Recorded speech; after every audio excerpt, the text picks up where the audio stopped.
Hello guys, good afternoon, good day, amazing day to everyone. Ngayon pala, ito nakikita nyo, ito yung i-review natin. Globe G Fiber Prepaid 699 monthly. Actually prepaid siya, so kung mag-expire na yung 30 days ng 699 mo, temporarily makakat siya. Tapos loloadan mo na naman siya ulit using the Globe One app at GCash na payment. So kung may GCash ka, pwedeng yun yung payment mo, or kung meron kang G-credit, pwede din G-credit ang payment. So kung wala ka pang cash tapos may G-credit ka naman, okay yun. So yan yung modem na kasama sa G-Fiber prepaid ni Globe. So try natin mag speed test. Ito, actually meron pa akong ginagamit aside from that. Hindi ako diretsong kumukonect dyan. Meron akong itong particular na ano na to.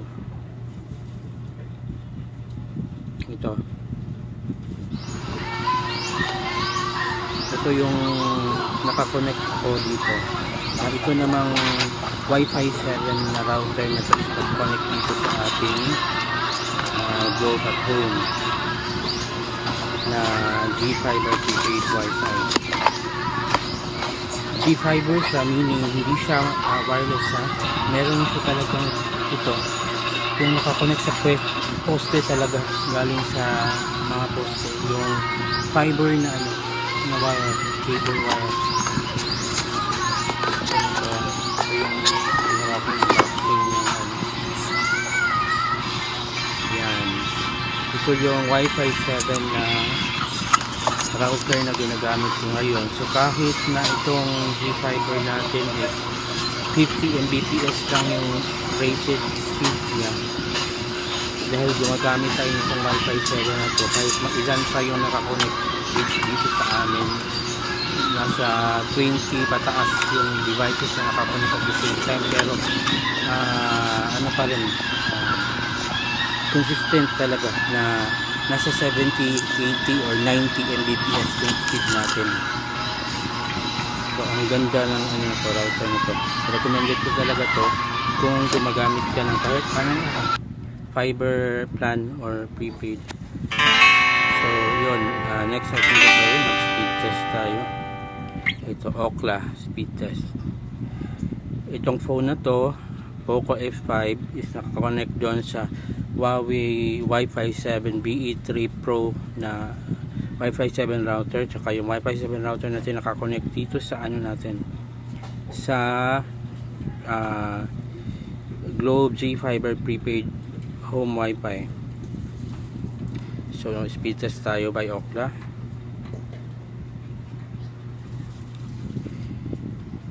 So yan o, malakas siya. 50 Mbps lang yung rated ano nito. So anong oras ba ngayon? Alas 3:18 ng hapon. So yan yung speed na nakukuha natin. 66 yung ano, yung download speed. Ang upload naman is 51, so hindi na rin masama, di ba? Kung naka-upload ka ng mga videos sa internet, like sa YouTube, Facebook, nagla-live selling ka, okay na itong speed na to. So pagkatapos ng speed test Ookla, try natin yung doon tayo sa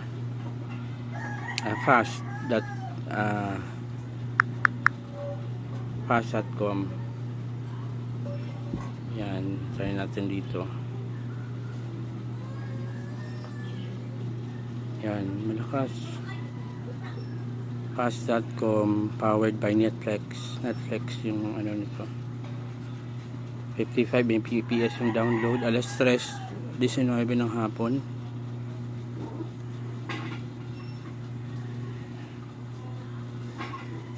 .63 Mbps yung upload speed oh.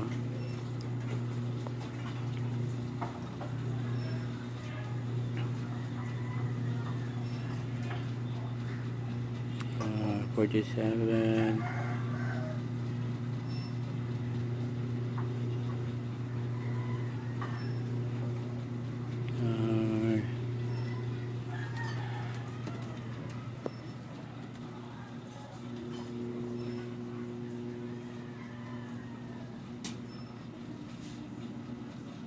$47.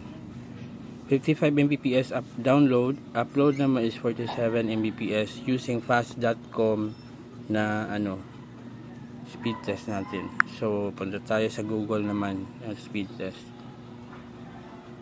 Ito. Yan, Google. Ang bilis sa Google ngayon Ang lakas Ito, Globe G Fiber Prepaid, 50 Mbps lang to, pero umaakyat talaga siya ng ganung kalakas, no? Kasi gumagamit tayo ng Wi-Fi 7 na Huawei BE3 Pro na router. So ang bilis, no? 71.7 ang download speed, 50.9 Mbps naman sa upload. So tingnan natin kung ilan ang nakakonect sa AI Live na Huawei. Check natin kung ilan ang nakakonect sa ating Wi-Fi 7 router.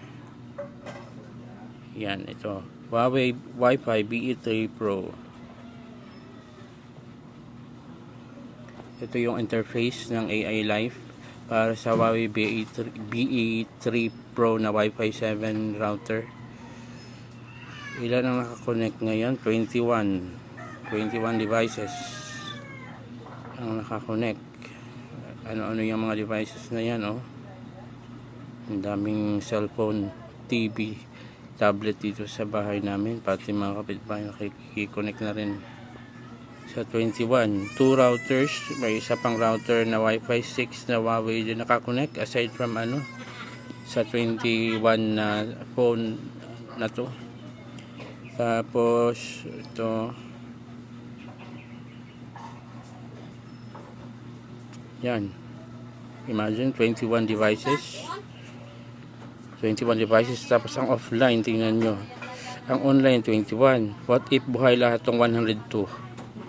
Itong 102 na to ngayon, ang dami naka-offline, siguro nagtatrabaho yung iba kasi alas 3 pa lang. So 102 ang offline, 21 ang online. So yun. So